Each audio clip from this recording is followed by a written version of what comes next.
ராசிக்கு உண்டான செப்டம்பர் மாத பலன்களை பத்தி நாம பார்க்கலாம்.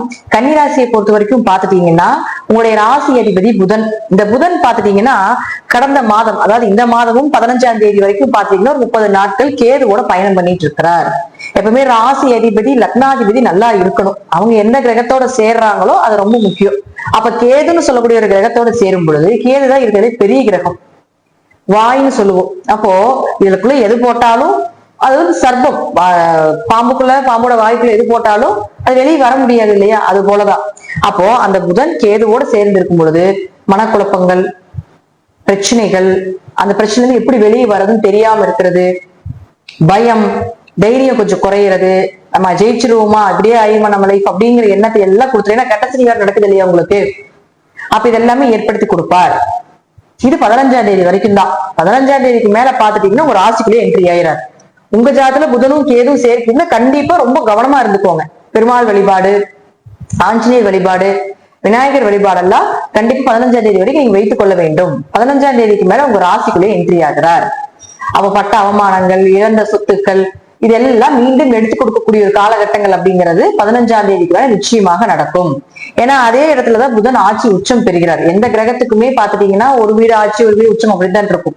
புதனுக்கு மட்டும்தான் இதே ஒரே வீட்டிலே ஆட்சி உச்சம் பெற்று பலத்த கிரகங்கள் கொடுத்திருக்காங்க, இறைவன் கொடுத்திருக்கார்.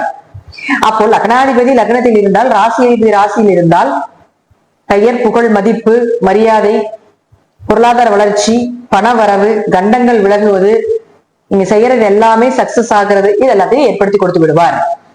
அப்போ அடுத்தது பாருங்க சுக்கிரன். இந்த சுக்கிரன் அப்படின்னு சொல்லக்கூடியவர் யாரு? 9ஆம் அதிபதியாகி 11ஆம் வீட்டுல 14ஆம் தேதி வரைக்கும் இருக்கிற. அதுக்கடுத்து அவரு கேதுவோட வர்றார்.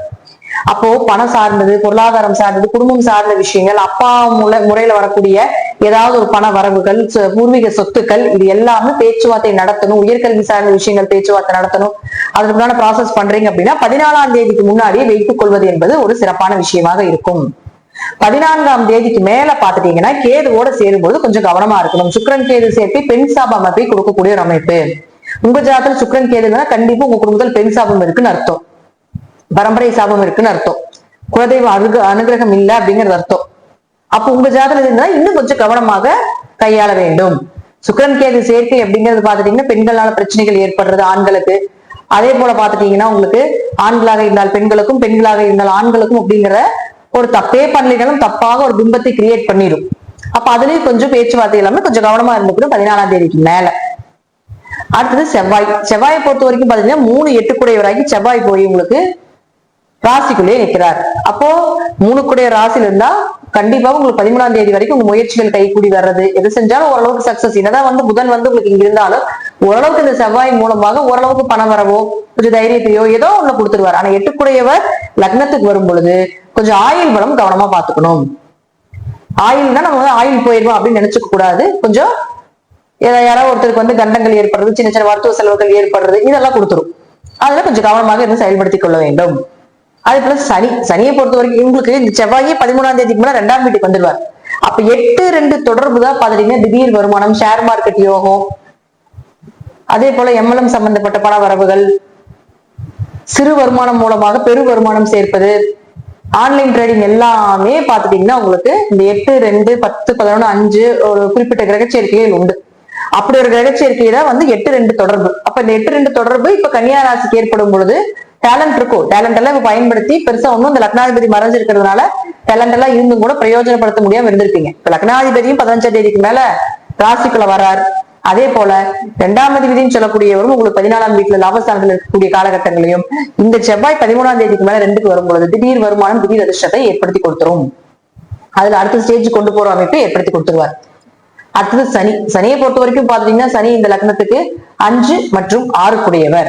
அப்ப 5 மற்றும் 6 கூடைய சனி உங்க ஜாதகத்தில் வக்கரமாக இருந்தால் குழந்தைகள்னால உங்களுக்கு ஒரு நல்ல பெயர், குழந்தை தேவைகளை பூர்த்தி பண்றது, கடன் நோய் எல்லாம் இருந்ததுன்னா அதுக்கெல்லாம் ஒரு நல்ல தீர்வு, கடன் அடைக்கிறது, நோய் சம்பந்தப்பட்ட விஷயத்துக்குள்ள ஒரு நல்ல தீர்வு கிடைக்கிறது, நல்ல வேலை வாய்ப்புகள் கிடைப்பது, இதெல்லாம் ஏற்படுத்தி கொடுத்துருவாரு. ஏன்னா சனி உங்க ஜாதகத்தில் வக்கரமாக இல்லை என்றால் இது எல்லாமே கொஞ்சம் கவனமா இருந்துக்கோங்க. வேலையில கொஞ்சம் பிரச்சனைகளை கொடுப்பாங்க, கடன் வாங்க வேண்டிய ஒரு சூழ்நிலைகள் வரும், நோய்க்கு ஏதாவது மருத்துவ செலவுகள் செய்ய வேண்டிய ஒரு சூழ்நிலைகள் வரும். இதெல்லாம் கொஞ்சம் கவனமாக இருந்து செயல்படுத்திக் கொள்ள வேண்டும்.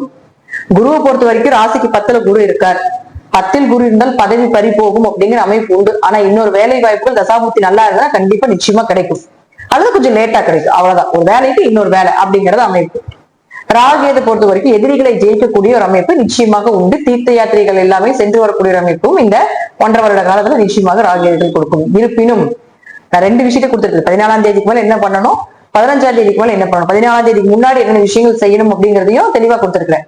அப்போ கன்னிராசியை பொறுத்த வரைக்கும் பாத்துட்டீங்கன்னா இந்த மாதம் நன்மைகள் தீமைகள் இரண்டுமே கலந்து ஓரளவுக்கு 80% நன்மைகளையே கொடுக்கக்கூடிய அமைப்பை கொடுத்திருக்குது. ஒரு 20% மட்டும் கொஞ்சம் பெண்கள் சார்ந்த விஷயத்துல, பணம் சார்ந்த விஷயத்துல கொஞ்சம் கவனமா இருக்கணும் அப்படிங்கிறது சொல்லியிருக்கு. அது எந்த காலகட்டங்கள் அப்படிங்கிறது ஜாதகத்துல இருக்கு. இது எல்லாமே இந்த கன்னிராசிக்கு நிச்சயமாக உங்க ஜாதகத்துல கிரக சேர்க்கைகளும் இருந்தால் நடக்கும் அப்படிங்கிறதுல எந்த மாற்று கருத்துக்களும் கிடையாது.